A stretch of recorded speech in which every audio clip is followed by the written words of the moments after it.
We all know the expression, water is life, and indeed it translates all over the world. It's an idea that is in every major religion, and there's a reason for that.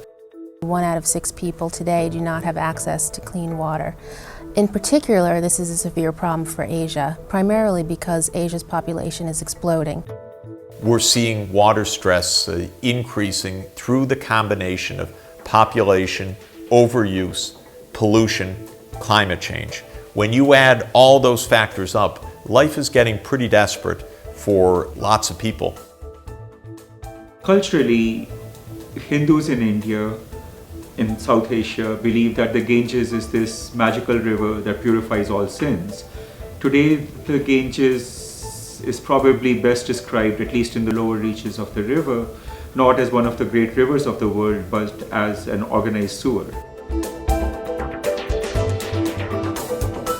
Are we facing big challenges of resource scarcity in water the same way we are in oil? Absolutely. Indeed, the water challenge may turn out to be harder. We can look for alternative sources of energy, but there is no substitute for water. Most of the water used in Asian countries goes to agriculture. When we have limited land and unreliable water supply, feeding these people in the long run becomes the key issue. A lot of our wars in the world right now, in my opinion, are essentially water wars, not necessarily rival armies of 2 different countries fighting over a river, though that kind of risk also could exist. But I'm talking about places that fall apart because they don't have safe access to water. Competition will increase, there's no question about it.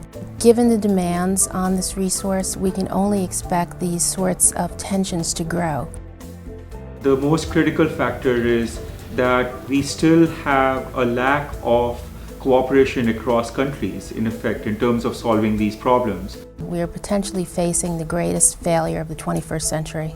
Unless we see what's coming around the curve, we will come up against walls very fast and very hard. The fact that there's going to be increased stress is actually good because it's going to lead to innovation to solve these problems. The good news is that the solutions are well within reach. We have the know-how, we have the knowledge, and we have the technology to address water scarcity issues head-on. What's missing is the leadership, the vision, and the political will to turn this into action.